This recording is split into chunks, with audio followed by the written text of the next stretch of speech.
All right. So I am going to go ahead and call the business meeting of the Portland Board of Public Education to order.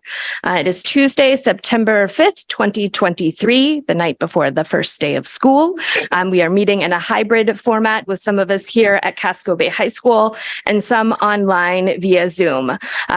Just a note that Vice Chair Bondo will not be in attendance tonight, nor will board members Youssef or Billy O. So Deputy Superintendent Townsend, will you please call the roll? Sure. Member Bill Yu, Vice Chair Bondo, Member Bryden. Here. Member Figdor. Here. Member Grant. Here. Member Opperman. Here. Member Russell Better. Here. Member Youssef. Member Ellis. Here. Member Hemond. Here. Member McLaughlin. Member Santiago. And Chair Lenz. Here. So now we're going to move to the Pledge of Allegiance. Pledge allegiance to the flag of the United States of America, to the republic for which it stands, one nation, under God, indivisible, with liberty and justice for all.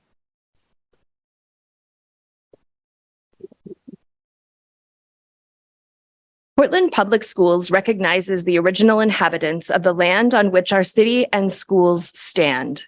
The Wolastoqiyik or Maliseet, Micmac, Penobscot, and Passamaquoddy tribes, known collectively as the Wabanaki Confederacy or People of the Dawnland. We are honored to have Wabanaki children among our students today, and as a district, we are committed to making the past, present, and future of Wabanaki peoples visible in our schools and classrooms. And now we're going to move on to public comment. So as a reminder for public comment, members of the public may speak on any subject directly related to operations of the schools, except for personnel matters or complaints concerning specific employees or students, which shall be addressed through established policies and procedures. If an item is on the agenda, please use the public comment time associated with that item. Comments are limited to a maximum of 3 minutes or 6 minutes for individuals using an interpreter to make their comment. Individuals may not relinquish a portion of their allotted time to another speaker. The board may not respond to comments, and please refrain from responding in the audience. Speakers must refrain from engaging in disruptive conduct, including but not limited to using vulgar and or obscene language, threatening others using words or by other actions, using pejorative or discriminatory language with reference to a person or a group on the basis of their religion, ethnicity, nationality, race, color, descent, gender, or other identity factor. Making defamatory comments, exceeding the allotted time limits, talking over or interrupting others, offering repetitive comments, and offering comment on matters unrelated to the school district's programs, policies, or operations. I go through all of this because I will stop any public comment that is contrary to these rules. To give public comment, please come forward to the podium or raise your hand in Zoom. Please begin by introducing yourself with your name and address, and we'll alternate between in-person and Zoom if needed. I'll keep the time and raise a yellow folder indicating that you have 30 seconds remaining, and I'll raise a red folder signifying the end of your time. If you get to the end of your time and would like to request more time, you may do so. So at that, if you would like to give public comment, please come forward to the podium. And I will look at our online participants. Oh, I see someone in the audience has a fan. I'm very jealous of that fan. Okay, just double checking. Okay, so I'm going to go ahead and close public comment. And so I'm going to move on to my remarks. And as I think many of you know, I am the mom of an 8-year-old who starts second grade tomorrow at Ocean Avenue School. And our conversations in the last week have included many things like, what will I wear? Will I know where my locker is? Who will be my teacher? What do I do on the playground if I can't find a friend? I say that because all of our students and many of our staff and educators are thinking these same questions on this night before school starts. And I just say that to recognize that we're all going to be okay, because we have a remarkable district filled with remarkable staff and remarkable educators and remarkable students. And I just wish all of you the very best first day. And if it's not the very best first day, that it will get better. But talk to the adults that you trust and talk to each other, and we'll get there together. I also spent a lot of time today looking for just the right poem to read about the first day of school or holding a lot of emotions. And I came up empty. And I mentioned it to Deputy Superintendent Townsend today, and he said, I have just the poem for you. Turns out the head of our custodial staff wrote a poem about the first day of school. And I would like to read that because it lands just perfectly for me. Welcome back. Ode to the Custodian. It's September now, and the summer has gone. The floors have been stripped and new wax was put on. The students and teachers will soon reappear. The halls will be busy with excitement and fear. We'll all settle into our normal routines, trying our best to keep our schools clean. There will be spills and scratches and plenty of scuffs, but that won't deter us as we scrub and we buff.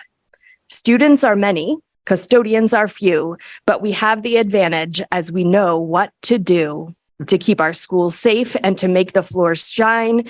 They think the school's theirs, but really it's mine. We take pride in our work and we love what we do to make all their spaces shiny as new. Each student is mine. I care for them all, the short, the large, the skinny, and tall. It's smiles that we give. When it's chatter we hear, and the students find out just why we're here. Not for the work, it's abundantly clear. We're happy you've come for another school year. So good luck, everyone, and good luck, kindergarteners and pre-K the next day. And with that, I'm going to turn it over to Superintendent Scallon. Good afternoon, good evening. That is a really hard act to follow. We're going to change the order of this, so I go first next time. But good evening, everybody. As Board Chair Lentz mentioned, as we all know, tomorrow is the first day of school for students in 1st through 12th grade. And as the new superintendent to the district, I'm actually really, really excited to have the first day tomorrow and have students there because there's something about that energy and that excitement that exists that doesn't exist when we're doing all the planning that happens in the summer. We get into this work because we love working with kids. We love the energy. We love seeing the progress that they make. And so it's great to actually kick off that journey tomorrow. And so just a friendly reminder on that, just tomorrow we will have 1st through 12th grade at all schools except for Talbot. And on Thursday, our pre-K and kindergarten students will start with us. Everybody should have gotten a transportation card a couple weeks ago and let them know about their arrival and end time. And so just a quick logistic to put on the front end. Just remember to look at that so that you are there to help out students as they get off the bus. And we'll send out some more information on that tomorrow or tonight about that process. You want to go to the next slide? Well, this is the night before school starts. I do want to take some time to both do some recognitions as well as just catch up on some logistics and some last minute planning that's been going on to make sure that this school year runs smoothly and is successful. And so there's 5 topics on which I'm going to provide an update tonight. First is just some recognitions and thank yous. Then we're going to talk about the listen and learn and where we're at and the launch of the survey. An update on facilities, which has been a popular topic over the last couple of days. Share with you an update on the MOU with our PEA, BASE, and MEA in response to some of the payroll challenges from last year. And then we are joined this evening by our partners at Barry Dunn, who will share an update about the work they are doing to build financial capacity and systems within our work. So there's really as we go into this, and students show up tomorrow, as Stephen talked about in the poem, they're going to walk into beautiful buildings and food that's ready for them and teachers and classrooms that are ready to go. But that didn't happen overnight. There's an immense amount of work that goes into the summer and to making sure that our schools and our staff and our buses and everything is ready. And so just a sincere thank you from everybody on the executive team, everybody around these tables, to our central office teams who have been doing leader and staff professional development, making sure we have bus routes and food and technology ready to go on day one. Folks that have been working through the construction and the challenges that come with that, making sure that we're staffed and have a great educator in every classroom working with every student. Also, just sincere thank you. If you've been in our buildings in the last 2 weeks, you have seen how hard every member of our school team is working, from facilities cleaning to room setup, safety training that they're doing, again, hiring at the school level, making sure classrooms are set up, everything possible to make sure that the first day of school is a safe, welcoming, warm environment for students has been happening. And I cannot thank them enough. And for fear of leaving some folks out, I'm just going to name a couple of folks. One thing that I think we do in education is we sometimes recognize the folks that go above and beyond. And so I'm going to do that tonight. But I also want to make sure that we keep in mind all of the folks that every day are doing the work, so that there's not crisis. And so if you were at Longfellow this weekend, I had the opportunity to be there and to help set up some desks and alphabetize a classroom library. You would have seen Sarah Irish, who is the lead custodian there, as well as staff from across all of our buildings they're supporting as they have finished their construction project and are making sure that it's a welcome environment for students. If you had gone to Reiki 2 days ago, and then, or mid last week, and then went in today, you would have seen a cafeteria in two different worlds. They didn't even look similar. I took a picture because I actually didn't believe it was true. And that is truly the work of Scott Stewart and the custodial team at Reiki, who, I was nervous last week about whether or not they were going to be ready. And he said, Ryan, I got it. Don't worry about it. I'm like, really? Sure. And he's like, don't worry about it. And I went in today and he had it. And it was just great to see all the work that they have done. And Cordell Hutchins, who is at Talbot, working through all of the challenges there to, again, make sure that we have safe, welcoming environments. And so those are three representatives of just the phenomenal staff that I've had the opportunity to work with here and that are doing everything possible to make sure that schools are ready and safe for everybody. Last meeting, I shared an update around the listen and learn. And so this was just to reorganize everybody to the thinking of the three phases, right? So we're very much in the listen and learn phase, of which we will be sharing out the trends and themes at our October 3rd meeting. We'll then go into strategic planning. And so at that meeting next week, I will actually talk to you about how we're going to build a steering committee to guide that work. And so the second phase is around the strategic planning. And then the third is around making sure that we have a budget aligned to that. If you go to the next slide, I can share. So in terms of engagement to date, so far we've run 12 community-wide meetings. We've also run meetings in partnership with the Chamber of Commerce and the business community, as well as the Foundation for Portland Public Schools and nonprofit leaders. And more than 450 individuals and organizations have participated in those focus groups so far. And so we've gotten a great representation of really a cross-section of the city, from unaccompanied youth through Preble Street to our multilingual families, to our business partners. And so it's been great to participate in that. There's also opportunities for upcoming engagement. And so at each of the schools in September and October, we will be running focus groups with students, parents, and staff. And schools have more information on that. And then the thing I really want to share with you tonight is that we have launched, and we'll be posting tomorrow on our website, our survey that is designed to accompany the qualitative data that we're getting from the focus groups. When you do this survey, you'll notice that we deliberately kept it pretty short. And the reason for that is that it's going alongside the data that we've already collected as part of the superintendent search, as part of TNTP's parent and staff survey. And so this survey is really designed not to capture all of that data again, but to instead fill some holes and gather some information that we want to see. And so this will be up on the website It's been translated into our 8 languages in partnership with our multilingual team. And in cases where more support may be needed, our multilingual team will certainly offer it to make sure that everybody has the opportunity to participate. But so far, 450 individuals participating in these group discussions feels like a great cross-section.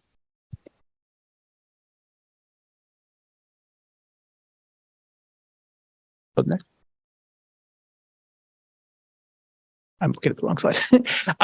Great. I also want to share I shared a little bit about the update around facilities, but I want to share a couple of updates. First, just on some really great news.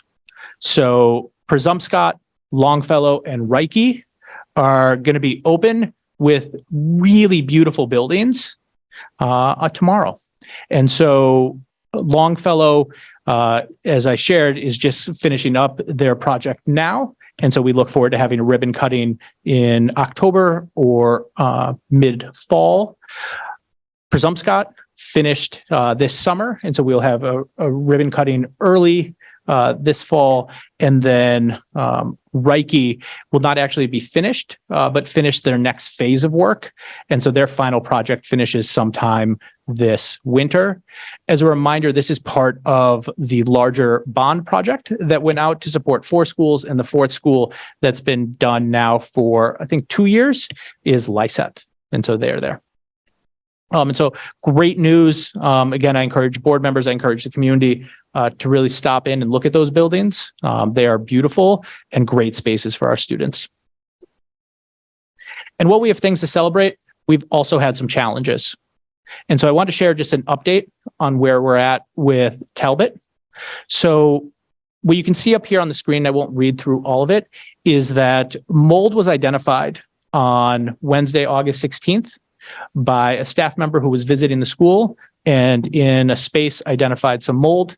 As we do anytime mold is identified in a building, we work with both our facilities team and our environmental consultant, because the reality is that all spaces have some amount of mold in them, right? Actually, the test to confirm whether or not there's a high level of mold is to take an air sample from the outside and the amount of mold that's naturally existing in the air there and compare it to inside.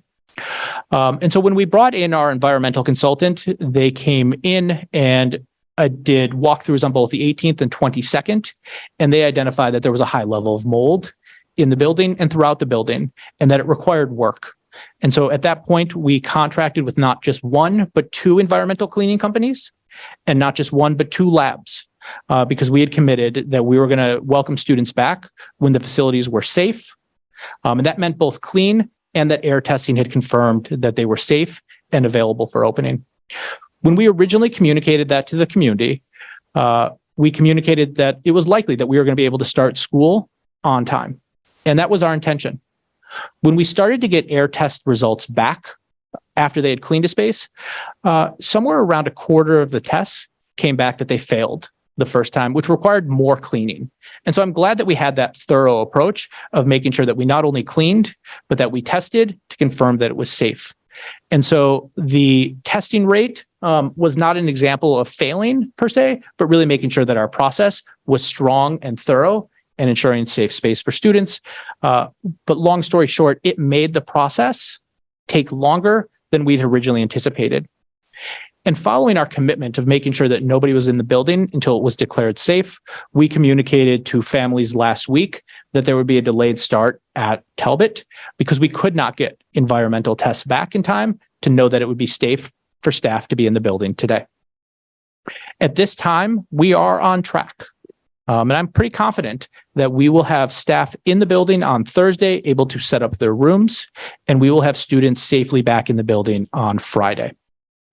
At this point, the main spaces that have work to do is the social work suite, which we anticipate getting results back tomorrow to confirm whether or not that space is safe.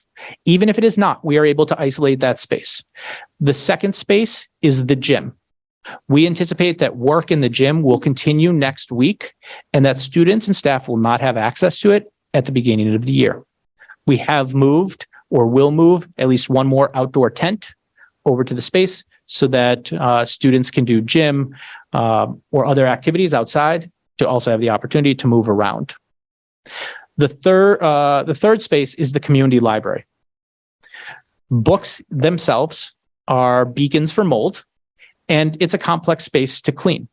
And so we'll be engaging with the city on what that process will look like and what that timing will be. But we deliberately prioritized classrooms and instructional spaces to make sure that they were safe for staff and students. And so at this point, I do anticipate that we will do one more communication to the Talbot community tomorrow, confirming that everything is on track and that there's no surprises. But that is what I anticipate at this time. We have done 3 communications so far. And if you would like more information, there's an FAQ on the district's website that includes more information about the type of mold. Again, a pretty common type of mold. Second, the cleaning products that have been used. And third, just a lot of general questions that folks have asked. And it's posted up there so that you can read it and get hopefully some more questions answered. But as always, if there are additional questions that you have, please don't hesitate to reach out to both Terry Young, who's the principal of the school, as well as Sarah Warren, who's our director or executive director of operations. Ready for next? Great. So I'm really excited. We have 2 great updates in terms of with our union partners. So tonight you will be voting on the base contract, something that the negotiations took place before I joined. But as you learned in executive session, it is a great opportunity and a great contract for both our staff as well as our district and our students. And so excited about that. The second piece I wanted to share is around the MOU with PEA, BASE, and MEA that came out of some of the payroll challenges. The biggest thing that it does in the MOU is it establishes a process for making corrections when there are payroll errors. It establishes a tracking system or a ticketing system for employees to enter in when they have concerns, a way that those issues are resolved within 21 days. And in cases where they're not resolved, which is usually when there's not enough information for folks on finance to determine what the issue is, we have a management committee that will be 2 members of the union and 2 members of our finance team that will work through the challenge. And then at the request of the unions, if they're not able to solve it, it would accelerate to a level 2 grievance. And so I share that with you because I think it's an example of where we came together. And again, this happened before I joined, but really the substance of it is the unions and the district coming together and saying, in this unfortunate circumstance, how do we make sure it doesn't happen in the future? And if there are challenges, how do we make sure they're resolved in a timely and fair manner? And so very excited about that. The last piece, and I'm excited that we have our consultants and our accountant team here from Barry Dunn, is that we have contracted with Barry Dunn to provide financial services and support for our district. As you know, we are in the process of bringing on a new executive director of finance. She has already started 2 days a week and is getting up to speed pretty fast, but doesn't start with us full time until October 2nd. The second is we know that there's capacity that we continue to hire and need to build on that team. And those capacity challenges and coming out of the pandemic and the change from one payroll system to another has taxed our systems. I think someone earlier today described it as when everything runs great, our system's able to handle it. But when there's additional stress is when our financial systems sometimes have challenges. And so we made a decision in consultation with the board and with our finance team and with the city about bringing on additional capacity to make sure that our systems could handle that. And so Barry Dunn is who we contracted with. They're providing capacity, as I think of it, along 3 levels. One is around management and helping us really think about what should this work look like and helping us to know when we're doing it right and when we should change systems. The second is around frontline capacity. And so for things like accounts payable, accounts receivable, providing accounting services so that we're able to do some of the work. And then the third is, well, they're really supporting to make sure that our audit in December goes really smooth. Part of that work is about making sure that we have the month end, the weekend, the systems that run throughout the year so that next year's audit goes much smoother. And so part of it is about the day-to-day and really focused on this year's audit And part of it is the reality that doing that really well builds the systems and the structures for our future work in the finance team. I also want to name that the work is not cheap. And this is really an investment, but also a cost we sort of need to bear to make sure that we get everything in order. And so we contract with them at the rate of $8,000, sort of as the floor per week. Now, they're going to join and be able to share a little bit about exactly what that work looks like. And then they'll have an opportunity to answer any questions you may have. And then I'm happy to take any questions about the rest of the topics.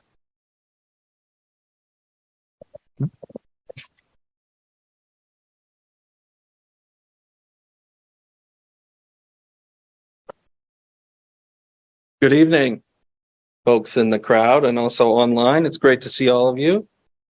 My name is Rob Smalley. I'm the partner, one of the partners on your engagement.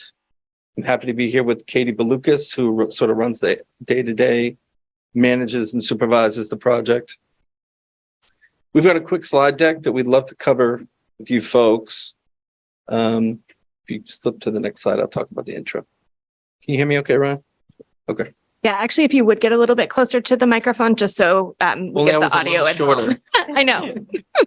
I do have to say, I rarely present without a tie, but I did an audible at the last minute because, but much respect to Ryan and Aaron committing today. Yes.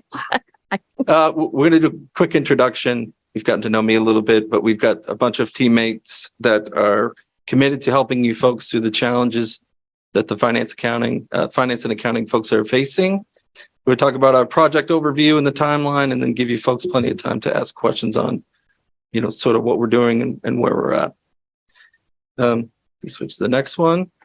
Rob Smalley, I've been with Barry Dunn for about 20 years. I grew up in Maine, went to Maine, started at Barry Dunn 20 years ago. I am happy to share the principal partner duties with Leah Shanahan. She couldn't be here tonight. She has a young one that's starting school very early tomorrow as well. But she's committed to you folks in a very similar fashion than I am. We're actually a couple of practices within our firm working on it. It's the audit and accounting, which Ryan mentioned. Having a smooth audit is really important for you folks. That's a bigger piece. And then we've got outsourced accounting group that Leah leads, and that's more reconciliations and stuff like that. Before I hand it over to Katie, just 2 seconds about Barry Dunn. We're headquartered right here in Maine, right in Portland, Maine. We've got about 900 people. We're a top 50 accounting firm in the nation. And I mentioned that on the off chance that any of you have a student that might be interested in accounting. We're happy to talk to you. We're always hiring people all over the country, but we'd really like more in Maine. So if there's anybody that has someone, again, we're happy to take them out to lunch and talk to them about what's so great about the profession and what's so great about Barry Dunn. So with that, I'm going to hand it over to Katie to take us through the rest of the slides. That's perfect. All right. And Rob said, my name is Katie Balukas. I'm a senior manager at Barry Dunn, and I've really been leading our efforts with the school department. My background, I have 14 years in public accounting, working with both state and local governments. So I used to audit school districts. I work with component units of both the state of Maine, state of New Hampshire, as well as the state of Vermont. I do a variety of financial statement audits. So we're in the auditor's shoes. So we know what they're asking for when it comes time for audits.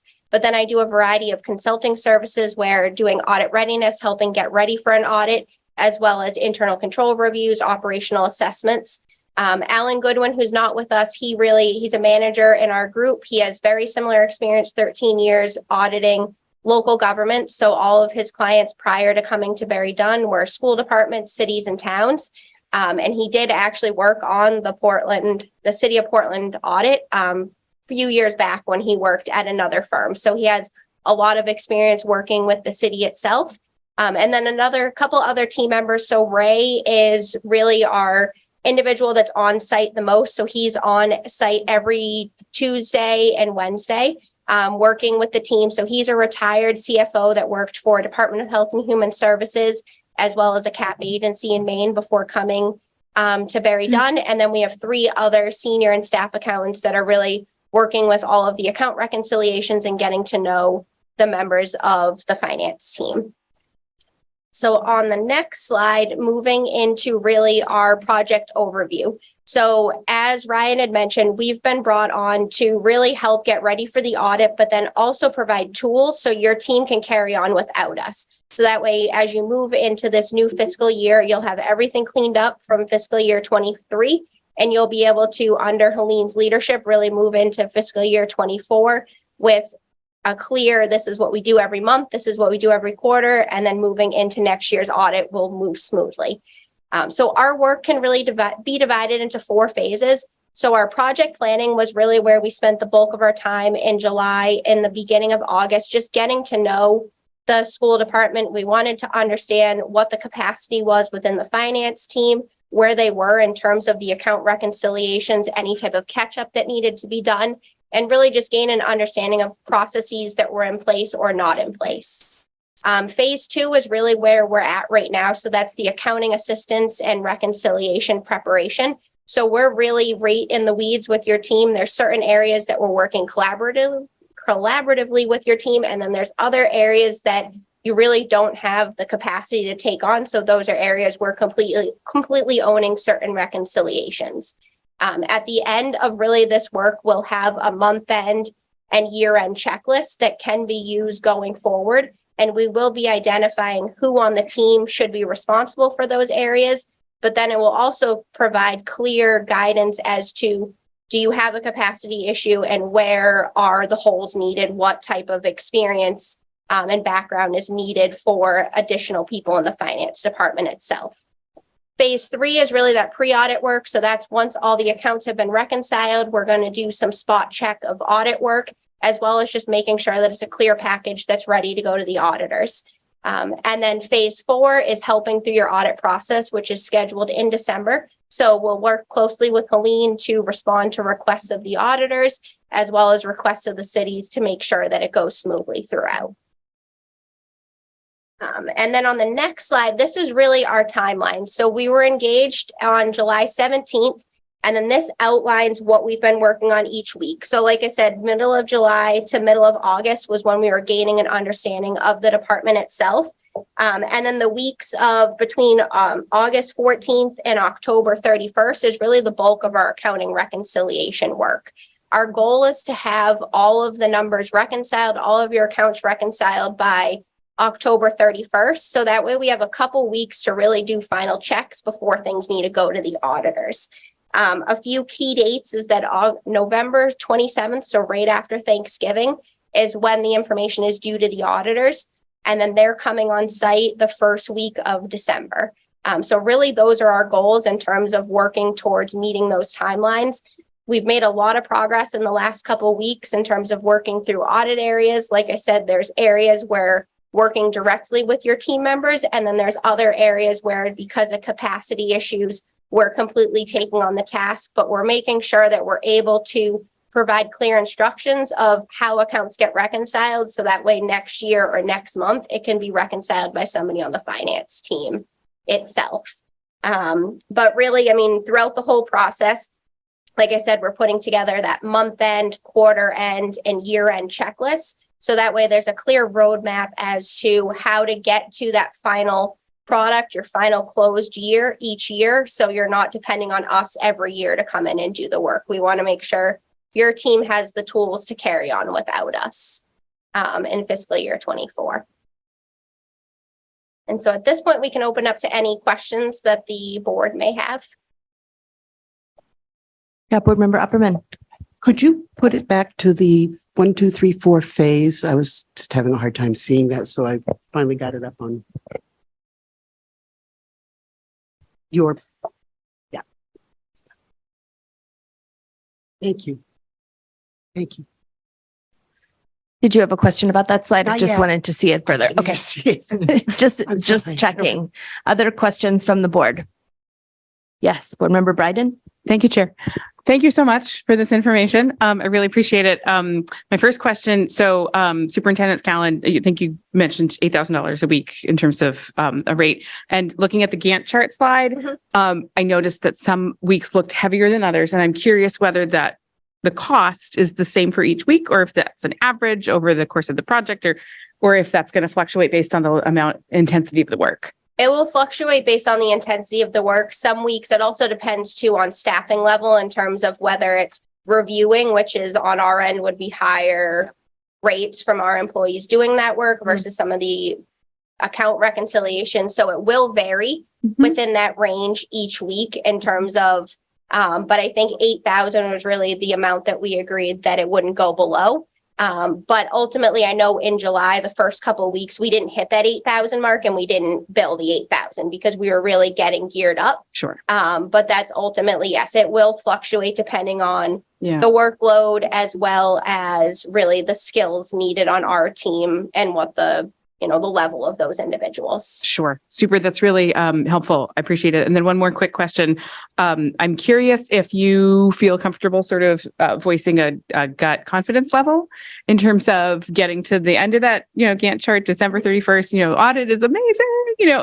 If you could speak to that a little bit. Yes. I mean, at this point, we're still very much in the weeds of doing the account reconciliations. I know there's still some areas with some of the payroll reconciliations that there are other vendors being used as well as it relates to some of those reconciliations. But as of right now, we're not waving the white flag that we're not going to hit the 1031 mark. I think last week, seeing the progress that we made in 1 week alone was very promising. And I know that this week, based on what our team is working on, I'm confident we're going to have another couple of good weeks getting there. But at this point, it's still early, but I'm not at the point where I feel like we're overwhelmed and we're not going to hit it. And I will say we set up reoccurring meetings with your auditors so that way they're aware of the progress that's been made. We're able to ask them historical questions, get copies of things they received last year as a starting point, which has been very helpful. And we've also met with the city to understand what their expectations are, because obviously you'll be working with the city after we're gone. So it's making sure that the lines of communication are open, as well as knowing what's really expected of the school department as it relates to the city's needs. Wonderful. Thank you so much. Yes, you're welcome. Other questions? Yeah, Board Member Upperman. Thank you very much for this. My question is about balance, month-end and year-end balance sheets, because I've been looking for those. And I was just wondering how comprehensive those are, or what, I mean, as the finance team committee will be looking at them, or are they something that's just audit interpretation? Well, within governmental accounting, one really hard part is there's balances within governmental accounting that don't get put on your books until year end. Yeah. And so that's the hard part, is that more or less in governmental, you're really managing your budget and the cash that's physically going out the door versus it's really cash basis, as opposed to when the audit, it's your full financial statements with your balance sheet. So that's really hard in terms of there's certain information that is not recorded in your accounting records until year end. So I think it's more or less an income statement and probably a budget versus actual that is really monitored, but I'm sure Ryan can speak to that a little bit. Yeah, so I had the opportunity actually to work with Helene DiBartolomeo, who's coming in as the Executive Director of Finance last week. And we were actually looking at some of the reports that are available in Munis on the finance side, including budget to actual. And so I think that in a budget committee meeting, budget, facilities, HR, et cetera, that we should look at some of the reports that are available and figure out which ones are helpful to share. What I have committed to is her first full week is that October 2nd. And so if we can give her a couple of weeks to sort of like settle into the chair more than a couple of days a week, that we would then come to that October committee meeting and look at some of those reports, with the idea being of really asking what's helpful and what's available. Thank you. Thank you. Other questions from the board? First of all, I just want to thank you for all the services that you're providing. I think over the course of the last year, as payroll unfolded, and then we just have been looking further and further into kind of everything that could be working differently and better. We're just really glad to have you on board because it does really feel like we are leaving no rock unturned and really looking at every system that supports our employees in our district and rebuilding where necessary for now in this moment and for the future. So I really want to thank Deputy Superintendent for starting this conversation as he was interim superintendent, and then for Dr. Scallon for continuing to move this forward. I do recognize that this is a significant cost, but again, like when we think about our goals of rebuilding trust and continuing to build and rebuild an incredible foundation for our district, I believe that this is money well spent. So thank you. And I look forward to updates. And also just want to connect this to previous audits that we've had and issues that have been flagged, and that this is addressing those pieces as well, which is great. One question I just had is how you're working with the ADP project manager, and how is that orchestra, or how are those pieces working together at this point? We have not really worked with ADP because of the fact that it's trying to clean up what's in Munis right now to make sure that what converts into ADP and processes and whatnot are going to be good moving forward. So we really haven't had too much interaction with the ADP manager at this point in time. Okay. Where the conversations have happened around ADP and the transition is much more around the change management and the systems, and making sure that our systems process is clear and strong so that we don't bring bad habits into a new system. And so those conversations have happened with Helene and with others on the ADP team and process, but less so with Barry Dunn and their team, sort of almost thinking of it as, in some ways, two parallel processes. One really focused in looking at past systems and audit, and then making sure we have strong systems. And the second being about the new payroll. Great. And then I know that you said that you're meeting regularly with our team, but I'm just curious if someone could speak to the cadence of updates that the board will get in terms of findings and, kind of recommendations, what that will look like. So, I mean, we're happy to, because we are meeting once a week with the full. Helene runs a meeting once a week that we sit on. We meet with the superintendent as well as Helene once a week to give our internal updates. And then, like I said, we meet with the city and the auditors monthly, but there hasn't been a cadence developed for the board, but we're more than happy to put something together to give you either formal updates in person or something that can come through the superintendent, whatever works the best or would be the preference. Beautiful. And I might look to the finance committee to figure out what that cadence would be. So maybe in your next meeting, you could tackle that. Great. Any other questions? Okay. I see none. Thank you very much. Thank you. Hey, Sarah, thank you so much for that comment. Before we leave, I just want to say how meaningful this work is for us and how important it is that we, get you where you need to get to. We feel that as a team. We talk about that quite a bit. So I just want you to know that we're in it too. So, all right, guys. Thank you. Thank you.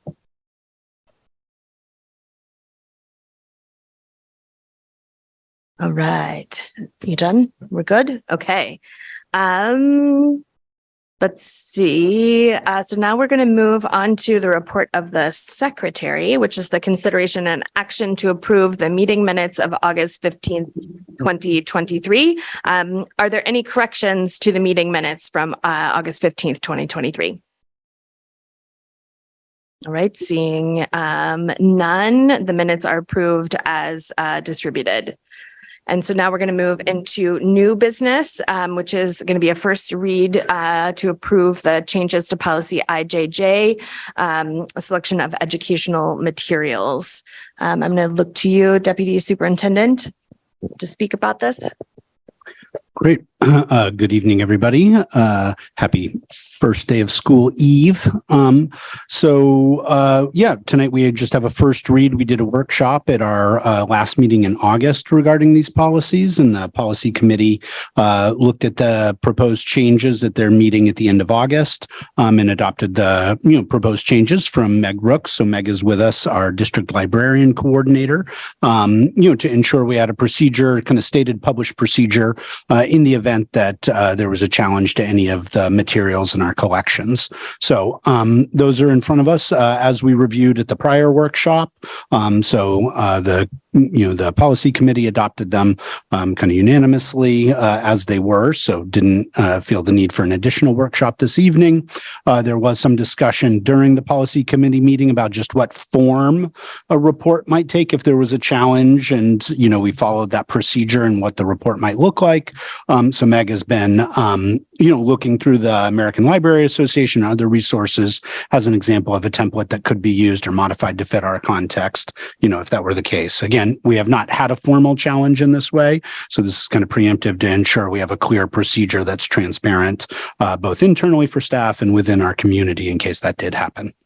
So that's the first read for tonight, and we'll be voting on it at our next meeting. Beautiful. So any questions from the board?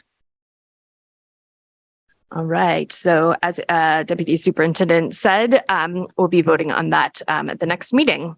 So I'm going to move us into personnel. And up first, we have the consideration and action to approve substitute rate. Barrett, would you like to speak to this?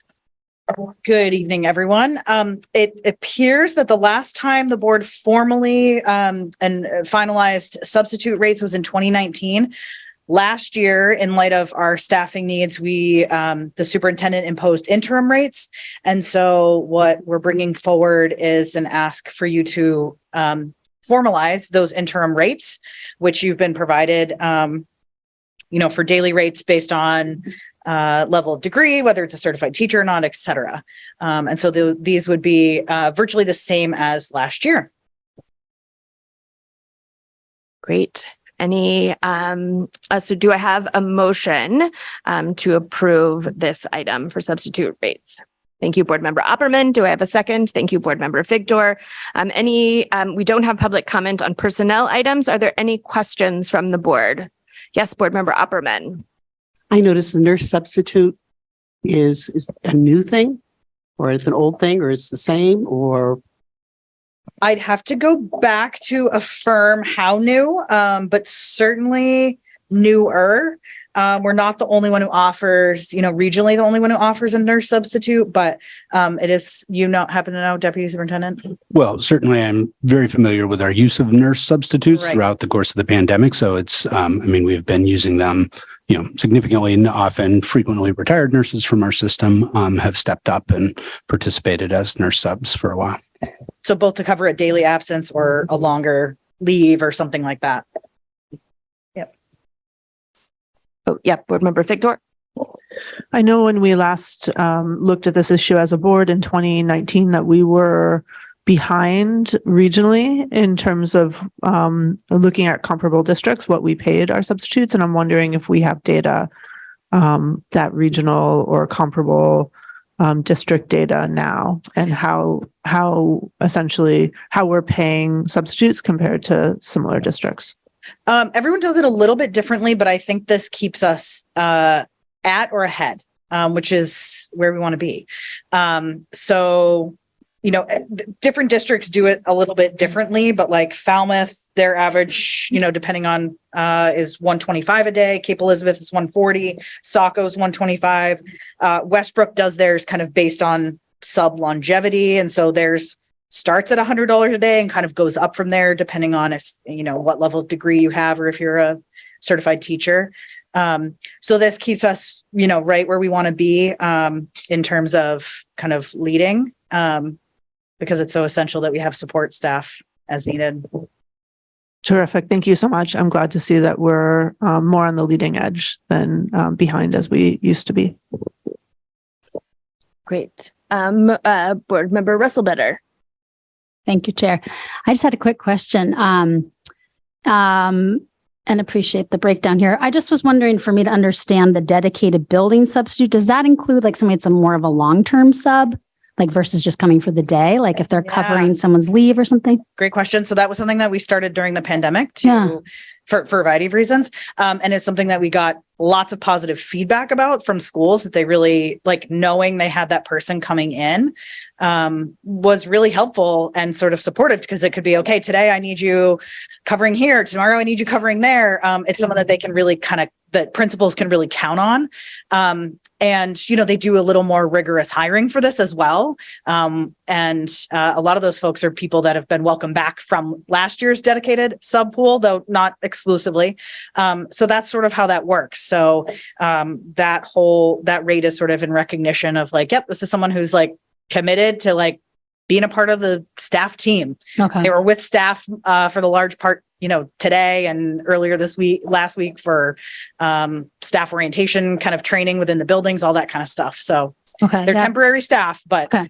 And yeah. I remember that from last year, but is that different than also like someone who's doing just like a one class, like covering, say, for someone's leave? Like, does that go under the dedicated or not? It can. I Okay. mean, so we have a long-term substitute rate you'll see there. So that's when someone is really covering for more than 30 days. So say it's Oh, okay. I'm sorry. I did see that, but I yeah. wasn't getting, okay.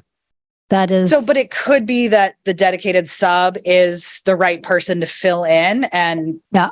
depending on the dynamics of the school, that, that's up to their school leaders to determine what's the right thing for their school. Okay. So thank you. So that is a significant increase, the 238, but it's for over 30 days. Okay. Got it. Thank you. Yeah. That's just what I wanted to clarify. Awesome. Thanks. Board Member Bryden. Thank you, Chair. So my question is around how often this gets reviewed. So if the last time was 2019, so it's 4 years. I'm wondering whether that a lot has happened in the last 4 years. I'm not like faulting anybody for not having reviewed this, but I'm wondering whether it has historically been the norm to go a few years, or whether it's ordinarily reviewed annually. I don't know if you know that, or Not off the top of my head. I would have okay. to look back further. I pulled the kind of 2018-19 school year document. It was right at the end of 2018. Yeah. Was the last time it looks like. So I would Okay. have to look And I get fully so. answer. Thank you very much. I don't necessarily need like all the data going back to like 2004, but what I'm getting at is I would want to make sure that we don't run into another situation where 4 years from now, folks are still making the same amount of money, and, just wanting to make sure that we're keeping up every single year. Yeah. Great. And just to build off of that, and then I'll come to you, Board Member Figdor, but if we could also look at this in comparison to the compensation study that we're doing and the Sure. unrepresented staff, because I think that should be part of this. Again, I want to try to get us to the point where we're looking at big picture across our universe and small picture, just so that we have both views. Board Member Figdor. Yeah, I was going to say, as I remember, the last time we tackled this issue is out as necessity. We could not fill sub positions. And so I really encourage us as part of our annual budgeting process to take our substitute teachers as well as our staff that are not represented by a union, which is about 95 staff, and that we consider how we can ensure that they are well paid and compensated. So I hope that moving forward, we can do this as part of the budget process. Yep. Agreed. Okay. Any other questions? All right. Let's see. So then we're going to do roll call vote. Deputy Superintendent, are you ready? I am. Member Bryden, Yes. Member Figdor, Yes. Member Grant. Yes. Member Opperman, Yes. Member Russell Better, Yes. Member Ellis, Yes. Member Hemond, Yes. and Chair Lentz. Yes. So the motion passes unanimously with those members present and with the students voting with the majority. So I'm going to move us to our next item, which is the consideration and action to approve personnel items for probationary teacher candidates. Barrett. So first up, we have the list of probationary teachers we have hired since we last met, and we have 22 wonderful folks joining our district. I am thrilled to welcome them. So first up is that list. Beautiful. So do I have a motion to approve these probationary teachers? Thank you, Board Member Russell Better. Is there a second? Thank you, Board Member Opperman. We don't have public comment on personnel items. Are there any questions from the board? Not about the individual, but any questions? Go ahead, Board Member Grant. Thanks. I will just remind folks and let people know who are here for the first time that I will abstain from votes that have to do with association members or potential members. So I will abstain from this vote in the next one, but just want to make sure everyone's remembering my situation. Thank you, Board Member Grant. Then by roll call vote, please indicate whether you're in favor of this personnel item. Deputy Superintendent, will you please call the roll? Yep. Member Bryden, Yes. Member Figdor, Yes. Member Grant, Abstain. Member Opperman, Yes. Member Russell Better, Yes. Member Ellis, Yes. Member Humond, Yes. and Chair Lentz. Yes. So the motion passes with all board members present voting in the affirmative. Board Member Grant abstains and the students voted with the majority. Moving on to our next personnel item, which is the consideration and action to approve election of one-year teacher candidates. Back to Barrett. You have 5 folks on the list for one-year only teaching positions with our district for your approval. Great. Do I have a motion for this election of one-year only teacher candidates? Thank you, Board Member Figdor. Is there a second? Board Member Bryden. We don't have public comment on personnel items. Are there any general discussion questions from the board? Yes, Board Member Opperman. Are these only 1 year because they were ESSER funds? Would you like to speak to that, Barrett? I would have to look at each one is probably a little bit different. Some might be a leave, some might be, because of that. But it would vary the reasons for one-year only appointments. Thank you. Thank you. Any other questions? Yes, Board Member Bryden. Thank you, Chair. So I was just reading through and I just have I'm curious. I'm very curious. What 0.2 of a third grade teacher, how that functions in a building. Like if it was a music teacher or some other, like not classroom teacher, that would make a lot of sense to me. I don't know who would be the best person to answer this question. And I don't need a dissertation on it, but I'm just really curious how that works. Yeah. Deputy Superintendent might have the most deepest lens, but I think that's specific to the school. 0.2 reflects a day a week. So it's essentially a job share. There's somebody there 4 days a week and they're teaching 1 day a week. Okay. So there's a class of kids who are in one classroom 5 days a week and 4 days a week they have teacher A and 1 day a week they have teacher B. Correct. Okay. Thank you. Okay, great. Any other questions? All right. Then by roll call vote, please indicate whether you're in favor of these election of these one-year only teacher candidates. Deputy Superintendent, please call the roll. Member Bryden, Yes. Member Figdor, Yes. Member Grant, Abstain. Member Opperman, Yes. Member Russell Better, Yes. Member Ellis, Yes. Member Humond, Yes. and Chair Lentz. Yes. So the motion passes with all members present voting in the affirmative, with Board Member Grant abstaining and the students voting with the majority. And finally, tonight, we have the consideration and action to approve our base contract. I know that there are representatives from the base unit here tonight. Would you like to speak to this?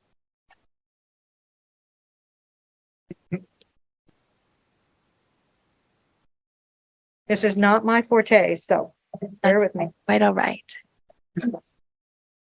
My name is Liz Bryant from Washington Ave in Portland. Good evening. I'm the president of BASE, which stands for Benefit Association of School Employees. We represent administrative assistants, computer technicians, custodians, food service, maintenance, and transportation. I know you're aware of the importance of each of these groups in BASE that are not in classrooms. We see and work with students and parents. We keep our buildings clean and safe. We feed the students. We transport to and from school safely. We keep electronic devices working and updated. We fix and maintain our buildings. Also, as you are aware, we started negotiations in February. We are here this evening to thank you for approving or asking you to approve our 7-month-long negotiations. I would like to thank my negotiation team, Ellen LaChapelle, Greg Boussier, Leah Crane, Bill Lamb, Jay Townsend, our spokesperson from the MEA, Amanda Fickett, central office team of Campbell Badger from Bear.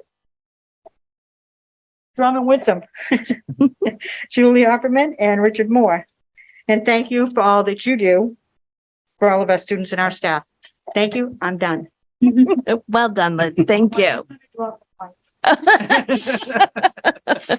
We attach it to the podium. Thank you so much, Liz. So anybody else need to speak to this at this moment?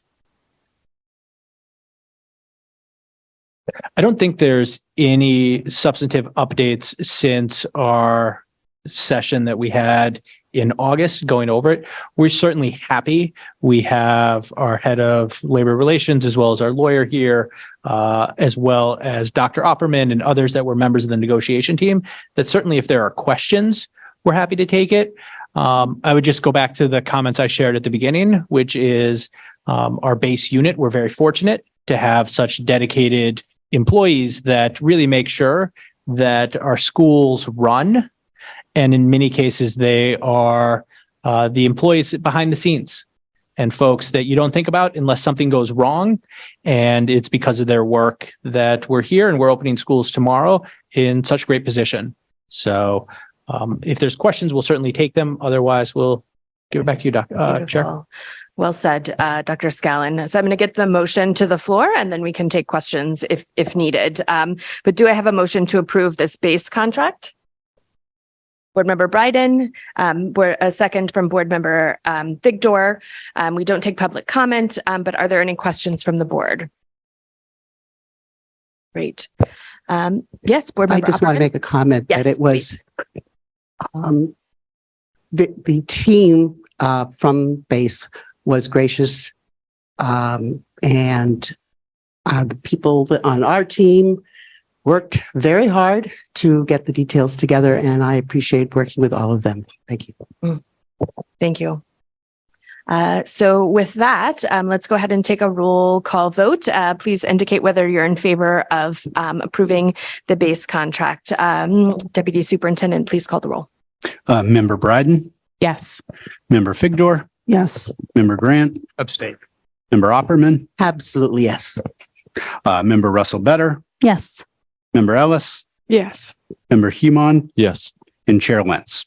Yes, so the motion passes unanimously with those here in person voting in favor, Board Member Grant abstaining, and the students voting with the majority. Thank you all for your work to get that passed. Yes. And then, oh, yes. Go ahead, Campbell Badger. There's also a memorandum of understanding that adds to that. Oh, excuse me. There's also a memorandum of understanding that is attached to that, has to do with a differential to one employee that was part of the collective bargaining contract and then was differentiated. So you had considered that memorandum of understanding during the executive session that was part of the collective bargaining, and then it was pulled out to be a separate MOU. So I just wanted to alert you to that. And then since I'm up here, I just want to thank the base unit for their hard work and very appreciative of their ability and our ability to reach an agreement and before the start of school. So, and also to thank our team. So thank you. So just a memorandum. Yes, thank you. And just looking at I don't see it in Word docs. Is that? So I just want to make sure that gets updated into Board docs with the MOU. Great. And so with that, I'm going to move us to adjournment. So I would move to adjourn the meeting. Is there a second? Thank you, Board Member Bryden. All in favor? Thank you. So we're going to adjourn at 7:07. Have a great day at school tomorrow, everyone.